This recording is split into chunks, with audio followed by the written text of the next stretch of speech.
Kali ini saya akan membahas 5 cara untuk berlari jarak jauh dengan cepat. Banyak orang yang berlari atau jogging, tetapi saya pikir mereka tidak dapat berlari jarak jauh dengan cepat atau cepat lelah. Tetapi tentu saja ada alasan mengapa lari jarak jauh tidak cepat. Tentu saja beberapa dapat segera diperbaiki, sementara yang lain membutuhkan waktu untuk ditingkatkan. Namun, sebenarnya ada 5 hal yang dapat segera diperbaiki. Dan saya pikir akan rugi jika tidak mengetahuinya. Jadi, saya akan menjelaskannya di video kali ini. Sebelumnya, jangan lupa klik tombol subscribe bagi yang belum subscribe dan klik like dan share agar kami bisa terus memberikan informasi bermanfaat lainnya. Mari kita masuk ke topik pembahasan.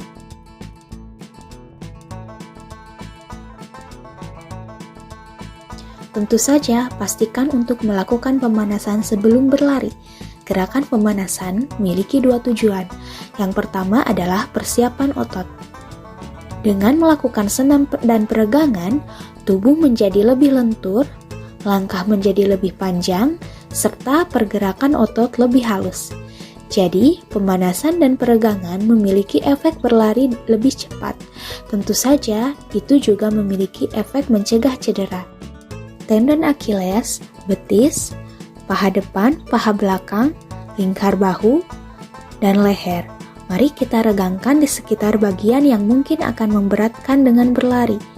Peregangan terlalu lama memiliki efek sebaliknya, dan lebih baik melakukan peregangan sambil menggerakkan tubuh daripada melakukan peregangan secara perlahan. Hal itu disebut peregangan dinamis. Metode peregangan saat menggerakkan tubuh dianjurkan di zaman modern. Yang kedua adalah persiapan hati. Terkadang terasa sakit saat berlari. Itu disebabkan oleh kekurangan oksigen.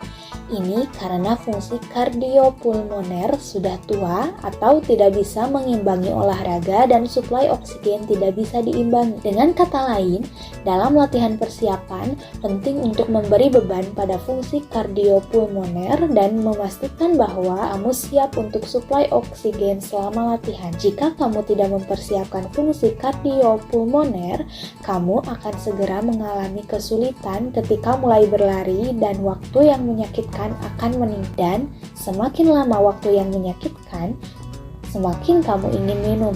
Jadi, lakukan beberapa latihan persiapan dan perpendek waktu menyakitkan sebanyak mungkin. Latihan persiapan membutuhkan beban ringan pada fungsi kardiopulmoner. Secara khusus, itu berarti bergerak cukup kuat untuk sedikit berkeringat. Tentu saja, jangan menggunakannya dalam latihan persiapan. Saat berlari cepat, mari berlari dengan kekuatan sekitar 80 hingga 90% untuk mendinginkan tubuh setelah latihan persiapan. Pertama-tama, lakukan pemanasan dan gerakan dengan baik.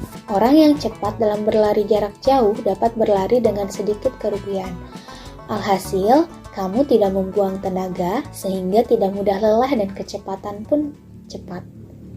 Sekarang, mari kita pikirkan seperti apa bentuk dengan kerugian yang lebih sedikit, tetapi mari kita perhatikan 3 poin yang akan saya jelaskan mulai sekarang. Yang pertama adalah jangan terlalu banyak mengangkat paha.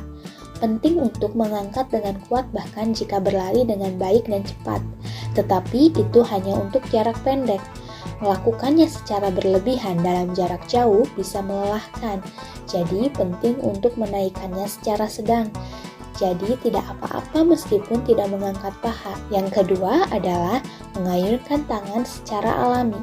Sebaiknya ayunkan tangan saat tubuh bergerak secara alami tanpa mencoba mengayunkannya. Untuk lebih spesifik, rilekskan bahu, tekuk siku hingga 90 derajat, dan goyangkan mata ke belakang untuk menggerakkan tubuh ke depan.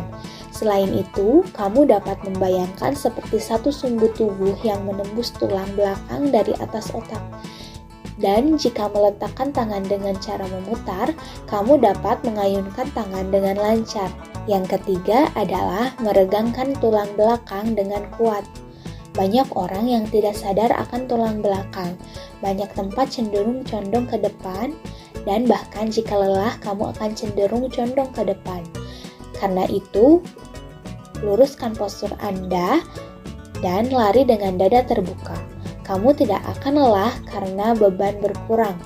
Juga lebih mudah bernapas dalam postur tegap. Sebagai konfirmasi, ada baiknya untuk memeriksa postur saat berlari melalui kaca di sekitar. Tidak berlebihan untuk mengatakan bahwa lari dalam jarak jauh. Apakah kamu dapat berlari sambil menggerakkan tubuh dengan mendaratkan kaki yang berbeda? Bagian bawah tubuh adalah tempat yang baik untuk mendaratkan kakimu. Jangan terlalu depan atau terlalu belakang. Tentu saja tidak mungkin untuk mendarat sepenuhnya di bawah tubuh, tetapi akan menyenangkan untuk memiliki citra seperti itu.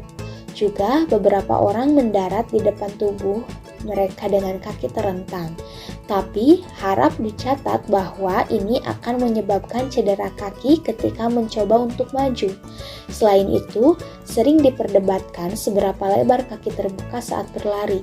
Saat ini ada dua cara utama untuk berlari yang disebut stride running dan pitch running. Stride running adalah cara berlari dengan kaki melangkah dan mendapatkan jarak langkah. Di sisi lain, pitch running adalah cara berlari yang meningkatkan jumlah putaran kaki tanpa terlalu banyak membuka kaki ke depan dan ke belakang. Belakangan ini, banyak atlet yang memilih metode lari ini. Bahkan untuk amatir, metode lari ini tidak terlalu melelahkan. 4. Pernapasan. Mana yang lebih baik? Bernapas melalui mulut atau hidung? Ini tergantung pada seberapa cepat kamu berlari. Tetapi pada dasarnya, kamu dapat bernapas melalui hidung pada awalnya. Bernapas melalui mulut umum terjadi karena pernapasan hidung menjadi sulit dari pertengahan waktu berlari. Juga, jika bernapas bersama dengan langkah kaki, kamu bisa bernapas dengan lancar.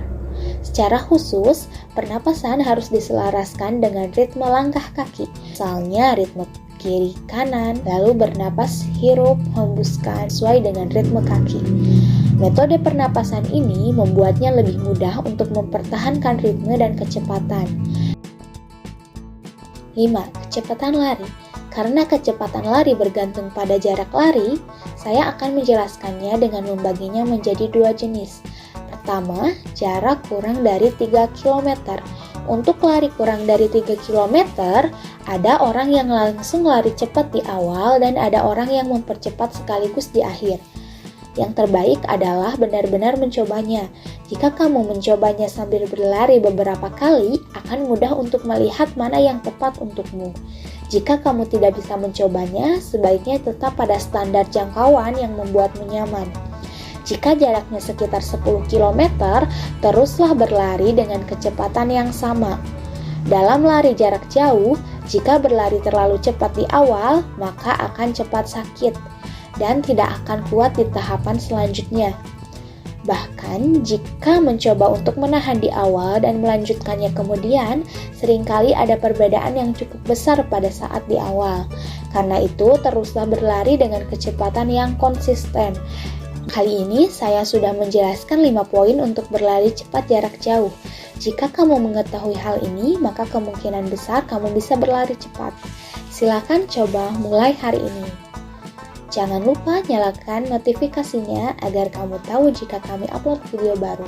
Sampai jumpa di video selanjutnya.